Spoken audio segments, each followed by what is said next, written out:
دغه شپه دا ثابته ده، ډېر احادیث ورباندې موجود دي. لکه تقي عثماني صاحب حفظه الله تعالی لیکلي دي، هغه تقریبا په 10 حدیثو باندې د دې فضیلت ثابتېږي. او دا شپه ډېره د برکت شپه ده، او دا یوازې نه چې دا اوس موږ تاسې په دې باندې عادت یو، بلکې زما سره کتاب موجود دی، مواهب الدیان په نامه کتاب دی. دکې لیکلي دي چې تابعینو د زمانې څخه بیا تر زموږ تر زمانې پورې د دې ورځې اهتمام او د دې شپې اهتمام، او په دې شپه کې د نفلي عباداتو کثرت، او دا شپه نوړول ویښول، او ترسره ورپکې عبادت، دعاګانې، تلاوت د قرآن پاک کول، نفلي لمونځونه کول، او په دې ورځ کې بیا ذکر و اذکار کول، روژه نیول. دا د تابعینو په زمانه کې هم دا عادت وو. تابعینو به هم دې ورځ ته په ډېره غټه سترګه کتل، او ډېرې دعاګانې به یې پکښې کولې. نو ځکه یې دا دعاګانې کولې چې دا شپه او دا ورځ فضیلت لري، او دا شپه او دا مکان او دا زمان فضیلت لري. بیا دا قول هم پکښې را نقل کړی دی چې د حبیب ابن ابراهیم قول دی.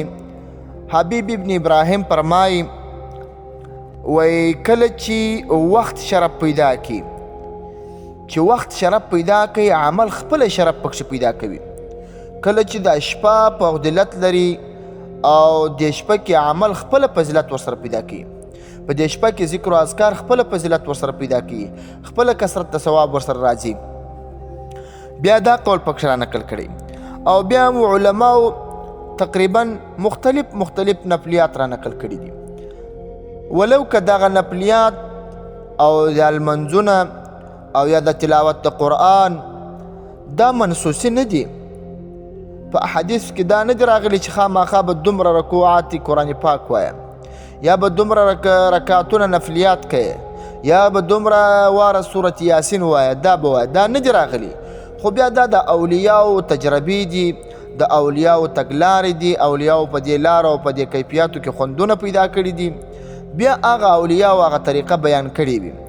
نو که سړی په دې عمل وکړي چې د اولیاو کردار دی، زموږ د اسلافو عمل دی، مستحب عمل هم دا وي، ښه طریقه هم دا وي چې موږ تاسې خپل د اسلافو پر تګلاره باندې تګلاره وکړو، او پر هغه رونق باندې لاره جوړه کړو، پر هغه ترتیب باندې ولاړ سو، د خپل اسلافو څخه په عقیده او په عمل کې مخالفت ونه کړو. نو که سړی په دې نیت باندې وکړي خو ډېر به ښه وي. او که څوک په دې نیت کوي چې دغه ټول عمل په حدیث کې راغلي، نو غالبا به ټول عمل په حدیث کې موجود نشي. دا کوم عملونه چې اوس موږ تاسې کوو یا نفلیات کوو، خو په هر نوع د انواعو چې نفلیات وسي، ذکر وسي، عبادت وسي، دعا وسي، دا ټول ثواب لري، ډېر ثواب لري. باید وسي، کورنۍ ته باید غږ وسي، او چې د چا سره تعلق لري باید هغه ته غږ وسي چې دا د دې شپې اهتمام وکړي او په دې شپه کې عبادت وکړي. لکه عبدالله ابن عمر صاحب رضی الله تعالی عنه دا یو ځای فرمایي چې 5 شپې دي چې په دې 5 شپو کې الله رب الجلال د چا دعا نه ردوي.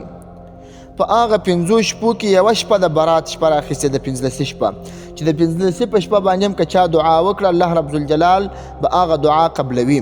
نور شپې راخیستې چې د جمعې شپه ده، د رجب د میاشتې اوله شپه ده، او د لیلة القدر شپه ده، د لوی اختر او د کوچني اختر د اول شپې دي، د لوی اختر شپې او د کوچني اختر شپې دي، دا راخیستې دي.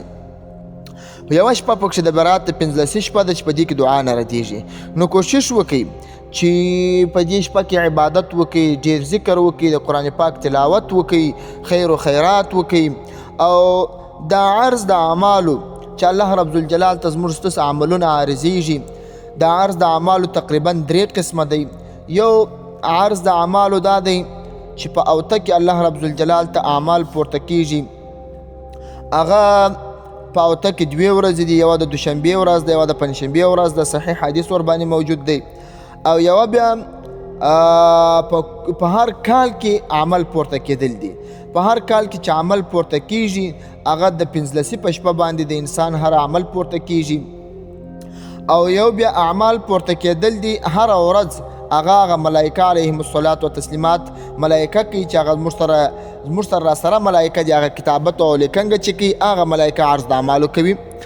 او درېیمه خبره پکښې دا ده چې په دې کې مجرب عمل چې شي دی، نو دا مواهب الدیان لیکلی دي چې سړی د برات په شپه باندې راولاړ سي، د پنځلسي په شپه باندې 6 رکعات لمونځ وکړي، نفلي لمونځ 6 رکعاته، په 3 سلام یې وکړي، یعنی پر 2 رکعاته باندې سلام وګرځي، او په هر رکعت کې تر الحمدلله شریف وروسته 6 واره سورة الاخلاص چې قل هو الله احد دی دا سورت ووایي، او د دې 2 رکعاته وروسته چې سلام یې وګرځوئ 1 وار سورة یاسین شریف ووایي په نیت د برکت په العمر چې الله پاک مې په عمر کې برکت واچي، په دې نیت باندې 1 وار سورة یاسین ووایي، او 2 وار بیا راولاړ سي 2 رکعاته لمونځ وکړي، بیا چې کله سلام وګرځوئ بیا سورة یاسین شریف په دې نیت ووایي چې الله رب الجلال مې په رزق کې برکت واچي، او 3 وار چې بیا 2 رکعاته لمونځ وکړي په هر رکعت کې 6 واره قل هو الله ووایي، بیا چې کله سلام وګرځي او بیا په دې نیت باندې سورة یاسین شریف ووایي چې الله رب الجلال مې خاتمه پر ایمان کې. نو دا د اسلافو عملو اسلافو کړی دی، مشرانو کړی تجربه عمل دی. الله رب الجلال به وایي نفقه کې برکت واچي، په عمر کې به الله پاک برکت واچي، او الله رب الجلال به خاتمه پر ایمان کې.